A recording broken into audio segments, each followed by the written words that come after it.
So the anterior rotation correction is a muscle energy technique using reciprocal inhibition. We've already assessed that there is an anterior rotation by looking at the ASIS and the PSIS relation, and we've determined that there is a anterior rotation. Some of the other findings that we've seen is an increased lordotic curve, which is consistent with an anterior rotation, and a positive Thomas test, which is consistent with an anterior rotation with a shortened psoas muscle. So to do a correction for this, it's important that you get your draping right. So if we undrape the leg, and we're going to bring that up, and then I'm going to bring that towel around to the side, and Hannah's going to hold on to that for me. So she's got control of the draping now because the leg comes up into hip flexion. Now we just need to not have it too bulky there, otherwise that's going to get in the way. There we go.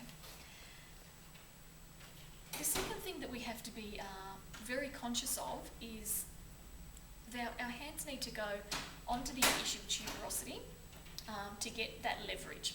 So if I just ask Hannah to lift her hip up for me, that's it, and I'm going to go in underneath her gluteal muscles and just have her ischial tuberosity resting in the palm of my hand. Now make sure you've got your thumb in and not out like that, so you're not going anywhere that you shouldn't be, and just relax back down. There's an alternative to this, and I'll show you that as well, so we can use another hand there. So I'm just going to bring the leg up here. I've got my hand on that ischial tuberosity. I'm going to manually rotate the pelvis back into a posterior rotated position and bring the hip forward. So if you just relax there, and I'm going to lift up, and then I'm going to get Hannah to press down into my hand with her gluteal muscles. That's it. It's not coming through the quads or through the knee. It's right down in the gluteals. And she's relaxing there, and then I'm going to take her into that new position. So once again, manually rotating that pelvis around and pressing down.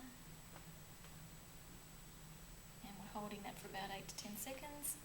And then just relaxing, and then we do that till we get to the end range there. And relaxing. Okay. And then we get her up and we check that anterior rotation correction. Don't forget, if the whole pelvis is anteriorly rotated, you'd need to do it on both sides. Sometimes it can be just the innominate that's coming forward. So that's the anterior rotation correction. I'll show you the alternative to that as well. So we can do it facing in this direction so that our thumbs don't get in the way. So we'll just bring it in.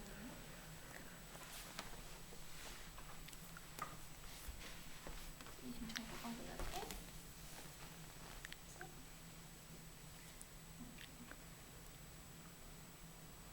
Actually, I might show you this one without the draping so that you can see where the hand positioning is. I might do that.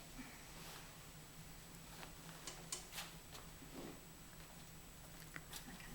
So same again, coming into hip flexion. This time I'm going to use this inside hand to pop my hand on that ischial tuberosity. Actually, no, I'm not going to use this one. No, I'm not. I'm going to use this one. On the inside of that ischial tuberosity there. And bringing the leg up with my caudal hand, and then I'm going to rotate around this way. So instead of having my hand in the position where my thumb is going medially, it's now going laterally, which is going to prevent any medial movement of the thumb and your clients getting the wrong impression about what the intent of the treatment is. So make sure you make that very clear, that your hand is going on their seat bone.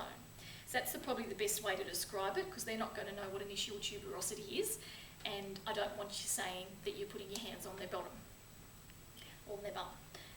So it's their seat bone is where you are putting your hand, and if you give them that instruction about what we're intending on doing and what we're trying to do, being that posterior rotation, they should be well informed about that prior to starting that MET correction. So that's the alternative for the anterior rotation correction.